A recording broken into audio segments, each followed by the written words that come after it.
We got two bombshell articles yesterday, one from Jeff Passan and one from Pete Abraham, that kind of tie a bow on the Rafael Devers situation. So I know people don't want to talk about it, but we have to talk about it because there's a lot of new information in this that talk about the dysfunction that is the Red Sox organization. Before we get into this video, who's in the right? This has been the biggest question over the last week. Who is in the right?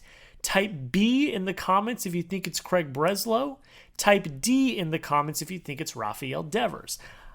I think it could go both ways, honestly. And we're going to get into a bunch of quotes here today about this situation. And this really should tie a bow on the entire Rafael Devers saga. But Jeff Passan, like I said, dropped a pretty major, substantial article about just how we got to this point and the dysfunction of this Red Sox organization, and really did kind of tear into Craig Breslow as the GM of this team. Let's just start with the beginning here. And the Red Sox organization is just kind of in absolute chaos mode right now, which is not something you want to hear when you are trying to win now and push to win a World Series championship now. The last thing you want is instability in your organization. Here's what Passan had to say. He said, the Red Sox have everything an organization could want: a rabid fan base, a gorgeous stadium, a successful television network, a history that dates back to the turn of the 20th century, and still find themselves giving self-inflicted wounds. Excuse me. Chaos is every bit as much of the Red Sox brand as the Green Monster. And I that's true. Instability in the front office, chief baseball officers coming and going like a rotating door, trading away your biggest stars one after the other. Like, this front office and this organization, while they had their heyday, they won 4 World Series championships, specifically since 2018, it's been an absolute just madhouse. And we've watched this and we've seen this, and that's why it's so frustrating as Red Sox fans to see this. And I think one of the issues that we have, and this is the next point I want to talk about, is the Red Sox are relying too much on stats, analytics, and not personality, not personal connection with the players, which we all thought when Craig Breslow was hired. Oh, yes, he's a former player. He's going to be able to talk to these guys. He's going to be able to have conversations and yuck it up with these guys. That just hasn't been the case so far. Here's Passan on the Red Sox front office. He said, the front office's task reinforced the feeling in the clubhouse that the organization's reliance on analytics for decision-making had come at the expense of productive interpersonal communication. And that was the key point in this Rafael Devers situation, was they did not communicate to him correctly. They lied to him. They took him off the scent when he was asking about a Bregman or an Arenado. They assured him, oh no, that's all just fake news in the media. That's not true, when it clearly was true. This is a message from Devers himself when he spoke to Pete Abraham yesterday. He said, sometimes it's not the message, it's how the message is delivered. I don't think we'd be in this situation if the message was delivered properly, if the Red Sox did not just rely on the stats and analytics, and they relied on the emotions and the personal connections to these human beings. But they don't do that. Craig Breslow and the Red Sox front office, they act like a bunch of AI robots. And that, while that has its upsides at times, is just not a good thing. We knew that this happened, but Passan gave a little more background to it. The Red Sox, specifically Craig Breslow, they brought in a team to do an audit of the Red Sox front office system, and I believe it was around 50 people got fired from the scouting and front office department of the Red Sox. Here's what Passan had to say. He said, any objective assessment would note that perhaps the problems originated with organizational instability, that the Red Sox had grown bloated, in part at least because they so often made changes, which we talked about. They consistently changed the CBOs in the team. Regardless of how it came to be, the recommendation included eliminating jobs across multiple departments, and around 50 people were fired last year. The professional scouting department was gutted. Some of the positions wound up being filled, but it was clear to those who stayed and went, this was Breslow's team, and now he would remake it in his image. I like Breslow. I think he's a good dude, but I do think that he's maybe getting a little overzealous, and I do think at times he thinks he's a little too smart for the room. And I know I got people in my comments that I've argued with in the past that are all about the old school baseball, and this is how baseball should be run. It should be run old school. I don't necessarily agree with that. I do think analytics are helpful, and I do think that using them in moderation can help your baseball team. But what it sounds like is that they are becoming overly reliant on the analytics and on the computers, that they are abandoning the interpersonal connections that make baseball the sport that it is and make these teams as successful as they are. This is one of the most telling quotes from Jeff Passan in this entire article. He says this. He says, since the cuts, Breslow's circle of trust has been small and his reliance on the team's analytical model heavy, according to sources, leaving some longtime employees embittered. Breslow loyalists fear the consequences of that, with one saying, there are definitely turncoats internally plotting against Brez. The last thing you want when you are in a time of instability, when you are in a time of the last, 3 of the last 4 years finishing last in the AL East, when you're trying and you have the opportunity to win now and you are investing in winning now, the last thing you want is internal conflict and internal chaos and internal struggles. And that's what this sounds like. Breslow is digging himself a hole that I fear he will not be able to get out of. And this is why everyone that I've talked to in the comments has been like, this was a Rafael Devers problem. Did Devers act immaturely? Yes. Should he have played first base? Yes. But this is a Craig Breslow issue. It is a him issue. If he could just get out of his own way and talk to these guys and have personal connections with these guys and get out from behind the computer, this would have been a different situation. But at the end of the day, the Red Sox just haven't learned. And I say this, I have said this in the past. I said, you have to learn from your past mistakes. And it's obvious that they have not. Here's what Passan had to say about the Red Sox. He said, they see with abundant clarity that the Red Sox did not learn their lesson from the failed Mookie Betts trade. In a market like Boston, financial flexibility is a red herring. Playing for the future is a false prophet. When the Los Angeles Dodgers and New York Mets and New York Yankees and yes, even the San Francisco Giants balance today and tomorrow, it has to be about now and the future. The plight of the large market team in an uncapped sport is that it has zero interest not to act like one. That is the Red Sox issue. They act like a small market team in a sport where there is not a salary cap. They focus too much on getting ready for the future. But when is that future going to come? That's the biggest issue. The best teams balance both today and tomorrow. And if you can't do that, you're never going to win, because if you're so focused on the future, that future will never come. And as far as we all know, with the big three, Campbell's back down in AAA now, but with the big three basically here, the future is now. You need to win now. And the Red Sox are not learning from their past mistakes, which is very troubling. Passan goes on to say, he says, the handling of Devers was an easily avoidable mistake that devolved into a franchise-altering decision. Knowing your personnel is paramount, and whether it's an unwillingness to meet Betts where he was at, or dealing Chris Sale to Atlanta only to see him win the NL Cy Young last year, or moving Devers because of what it comes down to is a lack of communication, it screams for a self-audit. The Red Sox front office, the Red Sox organization is in utter chaos, and the only people they can blame are themselves. You let me know down below in the comments. Will the Red Sox ever learn from their mistakes? Type Y for yes if you think they will. Type N for no if you think they will not.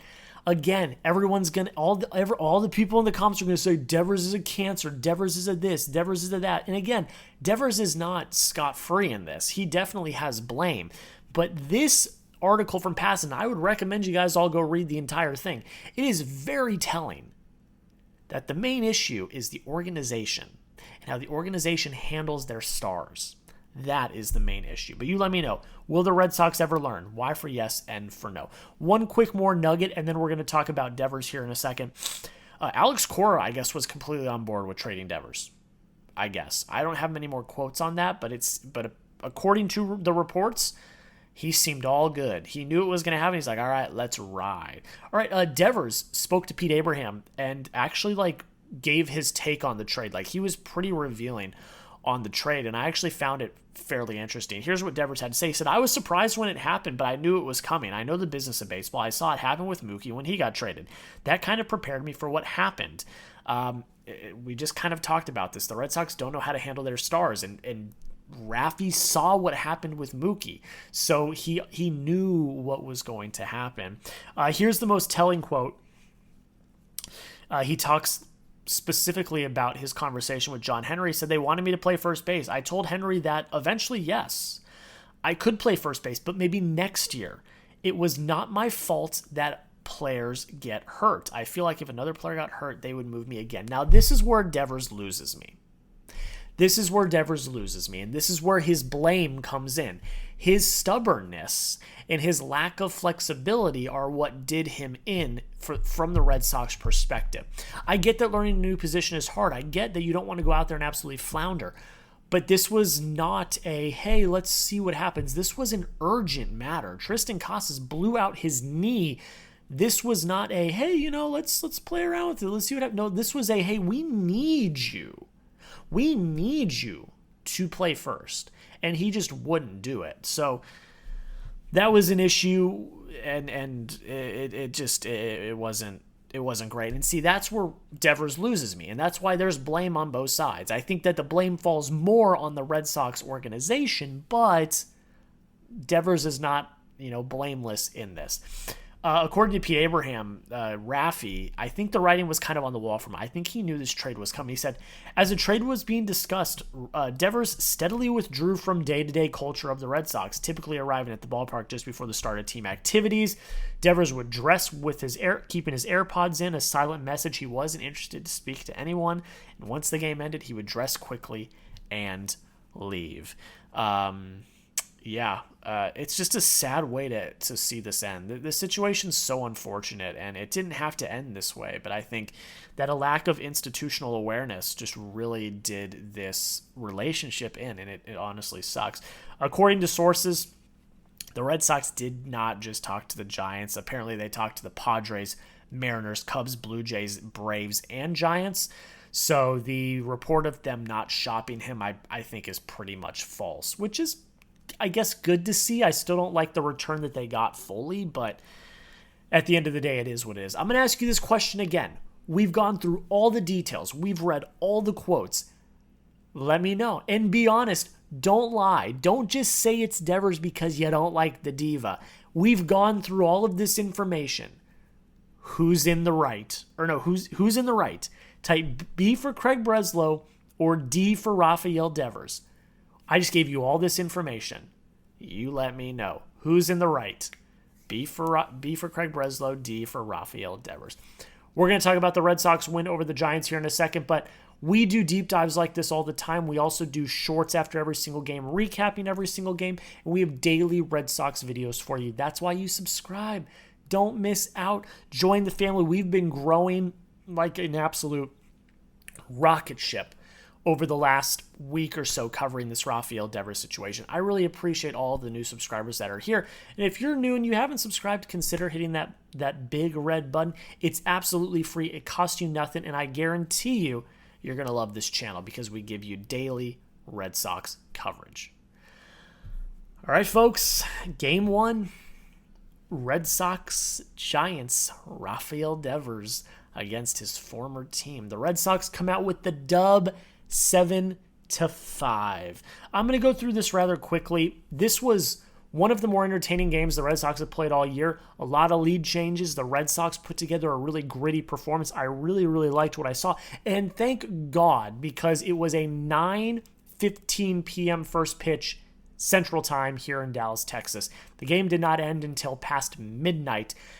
If it was a stinker, like the game last week where the Red Sox lost 8-0 to the Mariners, I would have been very, very disappointed. But thankfully, we got a very entertaining game from the Sox.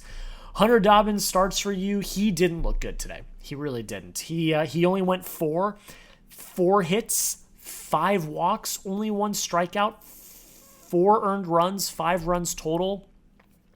His command from the start of the game was not there. You could tell he just didn't have it tonight. And that's unfortunate because I have a lot of high hopes for Hunter Dobbins. But I don't think that that's a chronic thing. I think that he'll get back with it. I think he'll be okay. There was probably a lot of nerves and emotions that went into this game. And from the start, you could tell he just didn't have it. It is what it is. It's not the biggest deal. Thankfully, your bullpen comes out and gives you basically an immaculate rest of the game. Now, you did use a lot of your bullpen. Brendan Bernardino gave you some. Zach Kelly, Justin Wilson, Greg Weisser, Garrett Whitlock, Aroldis Chapman, all gave you time in this game. But no runs after Hunter Dobbins. The bullpen picked up Dobbins and helped, really win this game for the Red Sox. It was very key. Now, your bullpen stretched thin now. It is what it is, but you did what you needed to do. You needed to set the tone. You had to win this game in particular. And for the Red Sox to do that, they needed their bullpen to step up, and they did. Offensively, really gritty game. I really liked what I saw from the Red Sox tonight. Did strike out 10 times. You don't love to see that, but 5 of those came off of Story and Narvaez, so half of them came from 2 players. I don't think that that's that big of a deal. But you had 11 hits, and you had a walk. Everyone contributed tonight except for Carlos Narvaez, Trevor Story, and Marcelo Meyer. Everyone else contributed tonight. And it was really the Cedar Rafaela show. 3 for 4 tonight, 2 runs, 2 RBIs. So he accounted for over half of the runs scored tonight.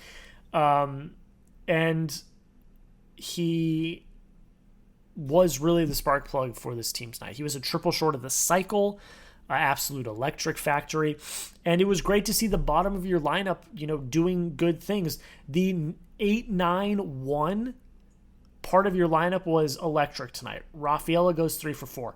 Hamilton goes 2 for 4, including a clutch 2-run home run. Jarren Duran goes 2 for 5. He started to get going tonight. Your lineup contributed in different ways. Roman Anthony had an RBI single tonight. He looked good. Wilyer Abreu comes back off the IL. He goes 2 for 4. You had a lot of key contributors tonight, put together a really scrappy game. You were getting runners on base. You were moving runners over. You were hitting the ball up the middle. You were hitting the ball the other way. You were doing everything that I have been begging the Red Sox to do. You had 2 home runs tonight that accounted for, I believe, 3 of the 7 runs. The rest of the runs you scored by putting the ball in play, exploiting errors, exploiting mistakes, hitting the ball the other way, hitting the ball up the middle, making good contact, and just playing solid fundamental baseball. That is what you love to see from a Red Sox lineup. Thankfully, they came out and they reacted. The Giants scored the first 3 runs, and then the Red Sox scored the next 3 unanswered. So, this game was really back and forth, and for the Red Sox to show poise in a very emotional game against Rafael Devers for the first time, that was really, really great to see. Rafael Devers goes 0 for 5, strikes out in the bottom of the 9th against Aroldis Chapman. Red Sox 1, Rafi 0. There's still 2 games left in this series, but the Red Sox get the dub in the first one, and the Red Sox are now 4 games back in the AL East on the Yankees. The Yankees lost yesterday, and they have that 3rd spot in the AL wild card. That's it, guys. You let me know. Do the Red Sox win this series? Just comment a yes or a no down below in the comments. You got Brian Bayo on the mound today, and then is it Giolito or is it it should be Bueller, I think, on Wednesday or Sunday. I could be wrong. I'm not even going to look it up. We're already at 20 minutes in this video. Yes or no, do the Red Sox win this series? Thank you all so much for taking the time to watch. Again, make sure you subscribe if you have not already. We'll be back tomorrow with another video, and until next time, go Sox.